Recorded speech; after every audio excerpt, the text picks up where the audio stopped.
This is set 75401, Ahsoka's Jedi Interceptor. This retails for $39.99 Great British Pounds or 45 US dollars. I know this set came out at the start of the year, so the review is a little bit late, but I thought we'd still check it out anyway. If you do enjoy my videos and you want to see more, especially longer videos, please let me know in the comments down below. Let's get into this. So we'll start with the build itself. I mean, from initial impressions, it does look very good. It's not massively sized, it's pretty decent sized, which is quite nice. And the detailing all looks very good. Let's take some closer looks here. So for the wing pieces, you got some nice greebling effects, some nice build techniques there to make it really look three-dimensional. You have got a couple stickers in this set, not a huge amount, but there is some. Speaking of stickers, these pieces are stickers, and they're stickers on the inside, so no pressure to get it right, but it's a quite big component of the set there. You do have 4 of these as well, on the underside as well as the top, on both sides there too. I do really like how the red slowly blends into the white as you get to the back of the ship. I think that does just look really cool as well. Taking a look at the back of the ship, you can just see a couple little thrusters there and a relatively simple smoothed out build on the back too. Going round to the side, it is a near identical build with the exception of this gap here. If you've never owned one of the Jedi Interceptors before, this gap here is to slot in the astromech droid that comes in the set too, which in this case is R7A7 I think it's called. Let's pop him in just there. If I can do it with one hand.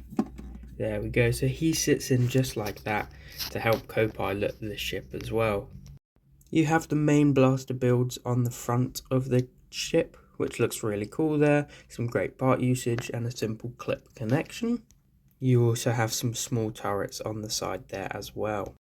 Now the underside of the build is actually fairly smoothed out. It does look pretty good, but obviously most people aren't going to display it from the side. You've got a couple more of those sticker pieces that I've mentioned earlier, and you can see the Technic pieces that they use to give the build that arch shape. You also have little clips on the side here as well. This is to store Ahsoka's lightsaber while she's piloting the ship, which is a nice addition so you don't lose them when you're playing. Now one of the main features obviously is that the cockpit opens up. Unlike previous years where it would open up forwards from this point here, it opens up the entire bit, folds back there, attached with just a couple stud connections there. The inside of the cockpit is relatively straightforward, ignore my awful sticker skills there, but it is just one sticker for the panel detail there as well. For the cockpit, both this and this piece are printed on. I wish that the printing on the main cockpit body was a little bit stronger. It's a little bit opaque, a little bit see-through, but it's honestly not the end of the world. This piece on the front does look very nice. I know a lot of people have issues with the way that it opens up. I personally don't care because I'm going to display it, I'm not going to play with it, so it's honestly not the end of the world for me.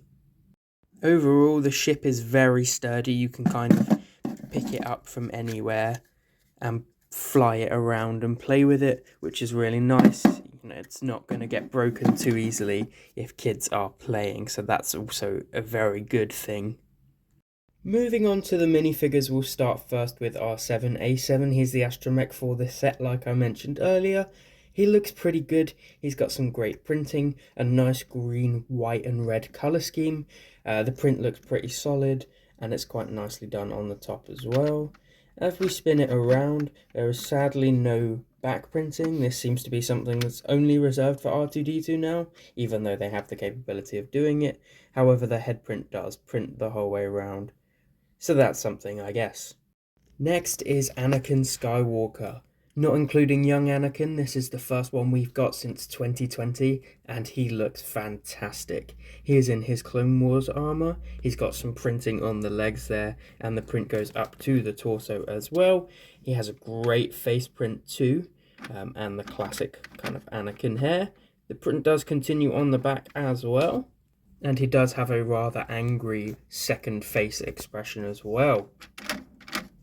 He does come with his trusty blue lightsaber too.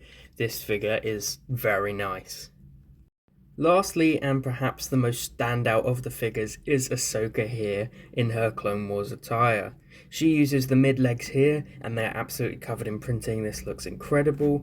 Mid-legs allow it so you can still bend the figure, while having it shorter than most. The printing up onto the torso looks amazing too. She's got a sleeveless design, so she's got her orange arms, a great face print, and some great printing on the Leku as well.